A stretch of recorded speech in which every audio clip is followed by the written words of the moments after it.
Chapitre 15. Saint-Gauguin. Tout dégoulinant d'eau, il marchait vers le village de Marutéi, sur une herbe douce aux pieds, parmi les hauts puerata aux tutus écarlades et les casustiers aux fruits si lumineux qu'on ne savait jamais s'ils absorbaient la clarté ou la donnaient. Il s'engagea dans le bosquet de papyrus qui avait poussé contre le mur du temple mormon, à Marutéi, et il s'apprêtait à descendre vers le village pour y chercher du vin et des pâtes chez le Chinois, lorsqu'il aperçut au-dessus de l'entrée du temple une inscription qu'il n'avait jamais vue auparavant. « Rappelez-vous que tout homme rassasié a dans le monde un frère qui a faim. » D'indignation, il faillit lâcher son cigare. Cette inscription était une tentative d'empoisonnement pur et simple. Elle eût été à sa place dans n'importe quelle rue du monde civilisé. Mais introduire ce reproche permanent avec son accent d'accusation au paradis terrestre, où seuls les Maoris pouvaient le voir, était un appel insidieux au sentiment de remords et de culpabilité. Les serpents mormons étaient à l'œuvre dans l'île. Ils frétillaient partout. Ces jeunes gens bien propres, avec leurs nœuds papillons, qui grignotaient avec une ténacité de vrais rongeurs ce qui restait de l'innocence. Comparé à l'église mormone, l'église catholique était une fille voluptueuse et pas trop farouche. Il ne fallait pas forniquer, il ne fallait pas fumer, il ne fallait pas boire de café. Cohn avait connu jadis à San Francisco une call-girl mormone qui ne fumait pas en effet et ne touchait pas au café. Elle considérait que 2 sources de péché sur 3 étant ainsi éliminées, ses chances de salut étaient bonnes. La vue d'un missionnaire mormon en train de débaucher la population de l'île en essayant de lui coller la notion de péché originel mettait Cohn dans une telle rogne, le faisait déborder d'un tel flot de colère tumultueuse que les pêcheurs n'osaient même plus sortir leur pirogue et attendaient qu'il se calmât. Rappelez-vous que tout homme rassasié a dans le monde un frère qui a faim. On était à des milliers de kilomètres de la première terre habitée qu'une telle accusation eût pu concerner. Le seul but de l'opération était de contaminer les Maoris, de les obliger à se sentir coupables. Cohn galopa comme un coursier vengeur jusqu'à Marutéi et acheta chez un Chinois un pinceau, des clous et de la peinture. Pour le reste, il se contenta d'utiliser l'envers de l'écriteau. 2 jours plus tard, en levant par hasard les yeux sur le mur du temple et l'inscription qu'il ne lisait jamais, le révérend Smithsey découvrit avec horreur qu'une main indigne l'avait remplacé par une autre. Afin de rassurer les Tahitiens et leur permettre de vaquer tranquillement à leur plaisir, Cohn avait écrit « Rappelez-vous que tout homme qui a faim a un frère rassasié et heureux dans le monde. » Le révérend Smithsey n'eut aucune peine à découvrir le nom du coupable que l'on avait vu rôder sur le lieu du crime. Il déposa une plainte qui ne reçut aucune suite. Le précédent historique de ce genre de conflit à Tahiti étant trop connu, le révérend Smithsey fut invité à se tenir tranquille. L'imbécilité du gendarme charpillé faisant rapport sur rapport contre celui qui devait devenir une gloire nationale de la France et le patron de Tahiti était une plaie encore ouverte dans toutes les mémoires. Ce soir-là, alors qu'il avait enlevé son pantalon et qu'assis dans le sable, devant le Pharet, il fumait un cigare en encourageant du regard le ciel, le soleil et l'océan, dans l'espoir d'un couchant bien torché. Il les aimait violents, violacés, avec de lourdes masses de nuages pourpres, au-dessus du froufrou blanc du surf sur le corail. Cohn s'aperçut brusquement qu'il avait une jambe couverte d'eczéma et que son mollet droit s'ornait d'une plaie ouverte. « Mais va, viens vite !» Elle accourut, toute nue, comme Cohn aimait la voir à la maison. Il regarda le soleil se coucher sur ses seins, descendre entre ses cuisses et finir dans le sable à ses pieds. Ça, c'était un couchant. Là-haut, c'était peut-être plus grandiose, mais les seins et les cuisses de Maeva ne pouvaient être comparés à rien de ce que le ciel avait à vous offrir. Certes, le soleil se surpassait parmi les nuages, dans un déchaînement de couleurs que Cohn se sentait bien incapable d'égaler, malgré certains effets de rose et de pourpre, auxquels il parvenait en ces moments d'inspiration intense. Du reste, la couleur était là tout à fait secondaire, et la splendeur des formes était fièrement de son côté, du côté de la terre. L'œuf solaire rouge et gonflé, comme s'il était sur le point d'éclater et de donner naissance à quelque nouvelle épopée sanglante, flottait lourdement au-dessus de l'océan, dans une lumière mouillée de début du monde. À supposer qu'il pût y avoir une lumière, à l'origine d'une entreprise pareille. Sur la barre, le surf montrait les dents, et au-dessus de Mororea, c'était le règne de l'indigo et du bleu profond d'outre-mer. Cependant que le lagon gardait encore ce vert émeraude qui tournait brusquement au jaune pâle, aux approches de la plage. Les cocotiers commençaient à tourner au noir, encore striés d'argent en bordure du sable, et les colonies de madrépores fossilisés, dits corail, élevaient hors des eaux leurs châteaux forts calcifiés de vie, devenus matière, où les petits crabes pris au piège de la marée s'agitaient parmi les algues. Regarde. Il montra sa jambe à Maeva. Tout l'arrière du mollet gauche était recouvert d'eczéma, et sur le mollet droit, il y avait une plaie rouge. C'est peut-être les Mormons qui t'ont jeté un mauvais sort. Il était en train d'examiner sa peau lorsque la lumière se fit dans son esprit. Nom de Dieu, les stigmates! Quoi? Les quoi? Con s'était dressé d'un bond. Les stigmates de Gauguin! Un truc en or!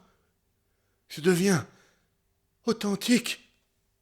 Mais Eva soupira. Toi, Gégène, tu vas toujours chercher des trucs pas catholiques. Qu'est-ce que tu racontes?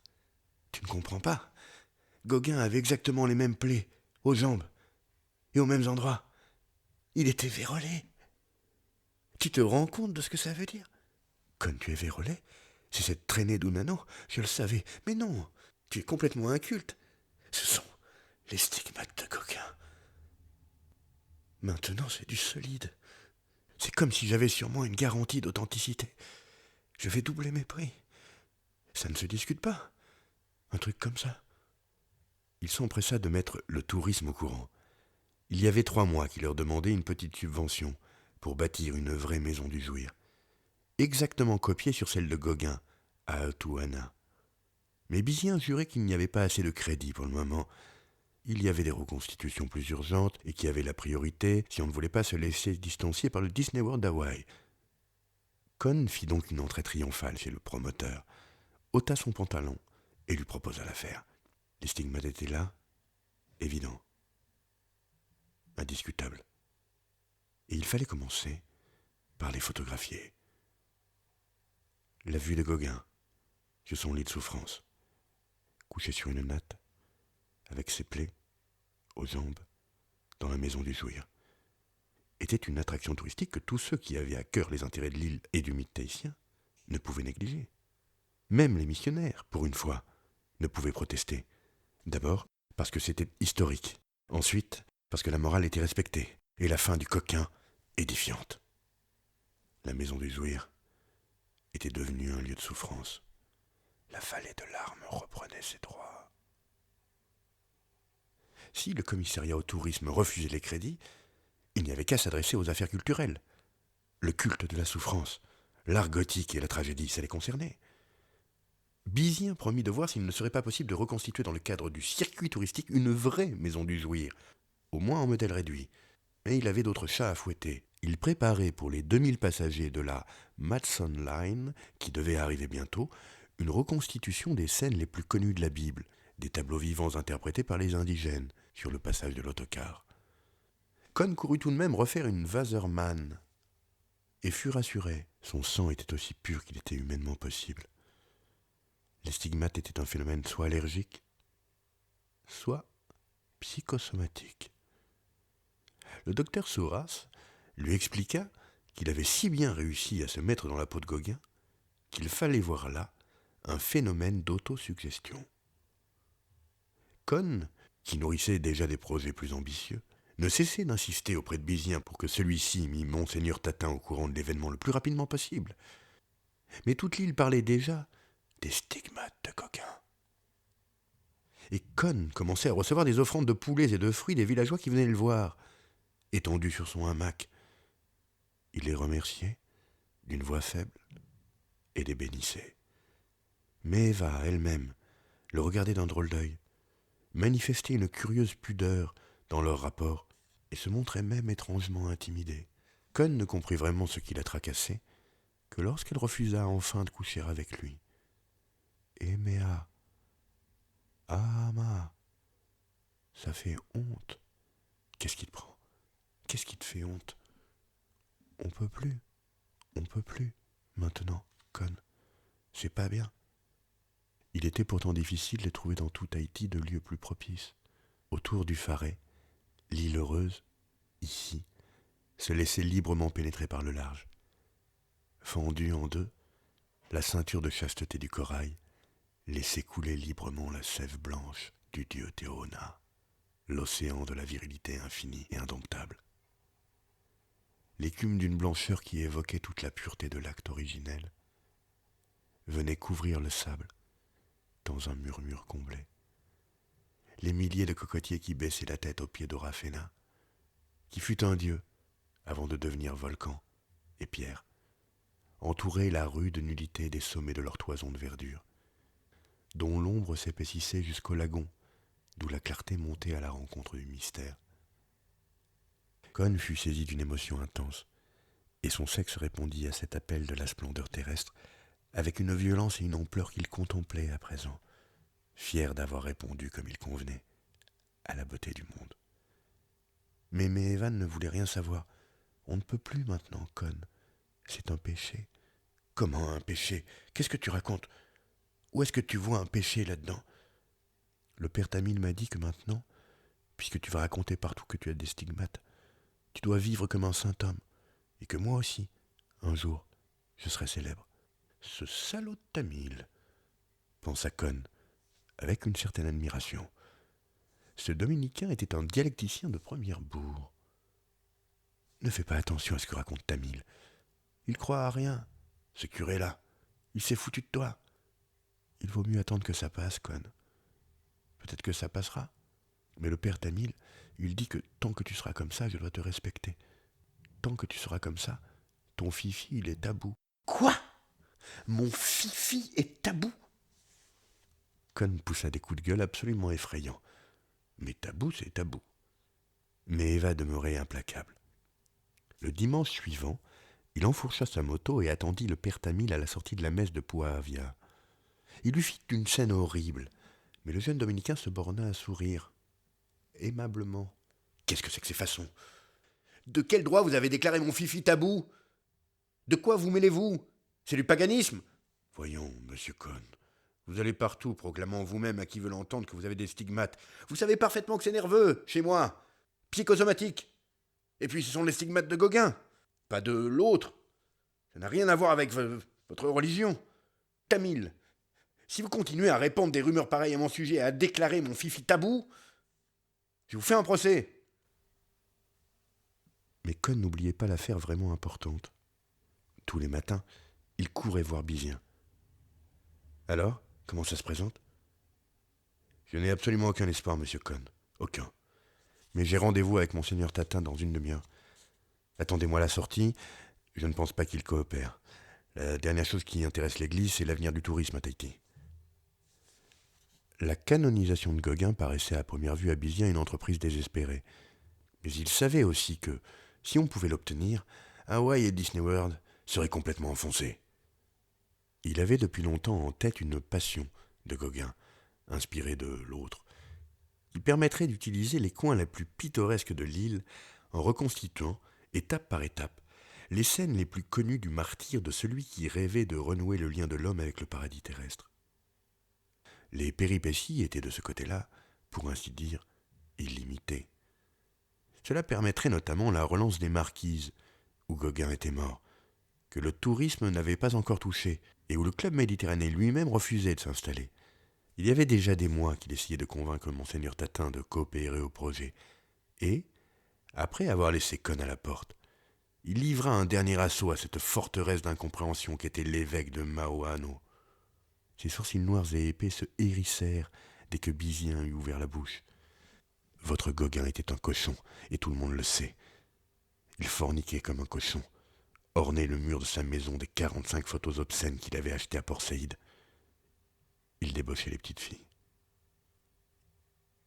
Et il aimait Vérole. Gauguin avait délibérément assumé tous les péchés du monde. Il y a une lettre de lui, à Monfred, écrite 3 jours avant sa mort, dans laquelle il le disait, très clairement.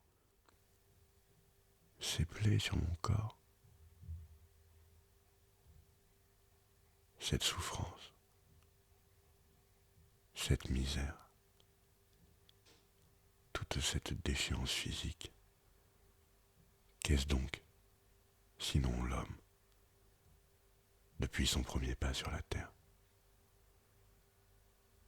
Je ne connaissais pas cette lettre, dit monseigneur Tatin, pensivement. Elle a été achetée 5 millions de francs, il y a quelques années, par un collectionneur américain. Au dos, il y a une esquisse tracée d'une main visiblement affaiblie, mais qui n'est pas sans évoquer le Christ jaune que l'artiste avait peint quelques années auparavant. Cet homme avait souffert tous les maux dont un homme peut être atteint sur cette terre. Et pourtant, jusqu'au bout, il n'avait cessé de chanter les beautés de la création. On dirait que l'Église n'a qu'une idée en tête: laisser la joie de vivre aux mécréants. N'oubliez pas que dans un de ses premiers autoportraits, peint en Bretagne, Gauguin s'était représenté avec une auréole autour de la tête. Mon cher Bizien, le monde verra encore beaucoup d'horreurs et de crimes. Mais je vous promets qu'il y a au moins une chose qu'il ne verra pas: une fête de Saint-Gauguin à Tahiti. Je m'incline respectueusement devant le génie du grand peintre, mais l'homme était un immense cochon. Autre chose, puisque vous êtes venu me voir, personne ne vous reproche votre activité culturelle dans l'île, et je n'ai rien contre votre idée de mettre en relief le côté paradis terrestre de Tahiti dans des tableaux vivants inspirés de la Bible. Mais vous devriez tout de même choisir avec un peu plus de discrimination les gens que vous prenez comme interprètes. Tenez, cette affaire d'Adam et Ève, la semaine dernière, avouez que... un regrettable malentendu. En tout cas, on les a arrêtés, et on a bien fait. Déjà, l'idée de les placer tout nus sous un pommier... Enfin, j'admets qu'on ne pouvait pas les habiller. Tant qu'ils se faisaient photographier sagement par les touristes, il n'y avait pas grand mal. Mais vous savez que votre Adam repérait les célibataires parmi les visiteurs, et ceux qui voulaient se taper Ève sous le pommier étaient simplement invités à payer 500 francs. La plupart des touristes sont américains, et vous causez un tort considérable au prestige de la France. Je ne vois pas ce que la France a à voir là-dedans. Ces Tahitiens, vous savez, n'ont pas le sens du péché. Votre Adam n'était pas un Tahitien. C'est cette épave notoire, Sarrazin, qui aurait dû être expulsé depuis longtemps. Bizien soupira. La reconstitution d'Adam et Ève dans le jardin de l'Éden lui avait causé les pires ennuis. Il n'y avait pas de serpent à Tahiti, et il fallait bien en avoir un, aimablement enroulé autour du pommier, si on voulait faire réaliste et respecter la vérité historique. Bizien avait passé commande d'un couple de pitons au jardin zoologique de Barranquilla, en Colombie, pour assurer une progéniture et ne pas être obligé de se réapprovisionner si l'un ou l'autre des reptiles venait à crever. La caisse était dûment arrivée à Papette et Bizien l'avait fait porter directement à l'endroit choisi dans la presqu'île, où l'on avait déjà installé un superbe pommier en plastique, avec de belles pommes en plâtre rouge à toutes les branches. C'est là que la catastrophe se produisit. Lorsqu'on ouvrit la caisse, on trouva à l'intérieur 2 immenses mambas noirs, dont la piqûre est mortelle. Le Tahitien, chargé d'ouvrir la boîte, et qui n'avait jamais vu de serpent de sa vie, jeta un coup d'œil au monstre sifflant, poussa un hurlement de terreur et prit ses jambes à son cou, laissant la porte ouverte. En l'espace de quelques secondes, les 2 reptiles avaient disparu dans la nature. Bizien avait immédiatement organisé une battue, mais sans aucun résultat. Dans une île où il n'y avait jamais eu de serpent, il y avait à présent un couple de mambas, probablement en train de se reproduire à toute vitesse, comme tout le monde, à Tahiti. Vous pouvez dire que le paradis terrestre avait enfin trouvé ce qui lui avait manqué jusqu'à présent, pour justifier vraiment son nom. Il n'était pas pensable que le jardin zoologique de Barranquilla eût pu commettre une telle erreur. Bizien avait une idée personnelle là-dessus. Les journaux avaient à plusieurs reprises parlé des projets du tourisme pour Tahiti, et Bizien lui-même avait fait savoir aux agences de voyage que sa reconstitution historique de l'Éden, dans l'île enchanteresse, allait surpasser non seulement tout ce qu'on pouvait voir dans le vieux Disney World culturel de la Floride, mais encore tout ce que les promoteurs entendaient faire à Hawaï. Bizien était convaincu que les journaux avaient à plusieurs reprises parlé des projets du tourisme pour Tahiti, et Bizien lui-même avait fait savoir aux agences de voyage que sa reconstitution historique de l'Éden, dans l'île enchanteresse, allait surpasser non seulement tout ce qu'on pouvait voir dans le vieux Disney World culturel de la Floride, mais encore tout ce que les promoteurs entendaient faire à Hawaï. Bizien était convaincu que, inquiet de cette concurrence et jaloux de son caractère indéniable d'authenticité, les organisateurs d'Hawaï avaient délibérément substitué, à l'escale d'Honolulu, à la caisse contenant les serpents inoffensifs, une autre contenant les deux mambas venimeux, pour saboter son entreprise. C'était pour ainsi dire signé. Il quitta Monseigneur Tatin et alla rejoindre Con, au Noa-Noa. Con lui jeta un regard sombre. Vizien se borna à hausser les épaules. Il y avait au moins une chose qui les unissait tous les deux profondément, le goût du chef-d'œuvre. Obtenir la canonisation de Gauguin eût été, pour l'un, le digne couronnement d'une longue carrière de promoteur, et pour l'autre, un indiscutable triomphe artistique. Mais ce n'était pas encore pour aujourd'hui. Enfin, dit Bizien, le génie est une longue patience. Nous devons persévérer. Vous avez déjà fait de la prison ? Demanda Con. Le petit visage nerveux du promoteur s'éclaira d'un sourire de fierté. Jamais, monsieur Con. J'ai passé 3 ans en Afrique et j'ai lancé là-bas 3 civilisations nouvelles, complètement inconnues des anthropologues. Et ça s'est toujours très bien passé.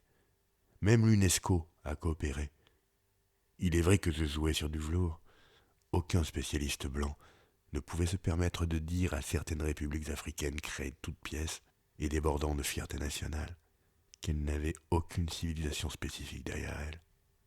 On croit en général, monsieur Con, que le but d'une nation, d'un grand homme, c'est d'œuvrer à la création de l'avenir. C'est une erreur.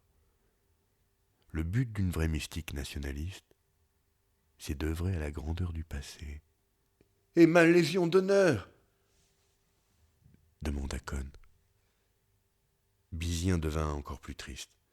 Il ne suivit même pas du regard le derrière d'une petite chinoise qui passait à bicyclette. Il sortit un mouchoir de sa poche et se tapota le front. Rien. Je leur ai dit, bon, vous ne voulez pas lui donner au titre de l'éducation nationale ? Collez-la lui au titre du tourisme. J'ai essuyé un refus. Je me suis mis à gueuler. Vous avez raté Gauguin, il y a 60 ans. Ne le ratez pas une seconde fois. Il faut savoir tirer les leçons de l'histoire. Donnez la Légion d'honneur à Con. Et vous prouverez au moins une chose au monde civilisé, que Gauguin n'est pas mort pour rien. Vous savez ce que Caïbas m'a répondu ? Lorsque Gauguin est mort, c'était un peintre sans aucune espèce de talent. Il est devenu génial 20 ans plus tard, après la Première Guerre mondiale, lorsque tout a commencé à foutre le camp. Tous des réactionnaires, rugit Con. Bizien se leva, paya les consommations et s'éloigna, mettant son panama sur son crâne d'un geste désabusé. Con enfourcha sa moto, sans foi ni scrupule, sans âme ni conscience, un rêve d'invulnérabilité. Cautérisé par le rire, toutes les plaies de sa sensibilité. Et puis enfin quoi ? Un éclat de rire. Ce n'est pas une mauvaise façon d'éclater.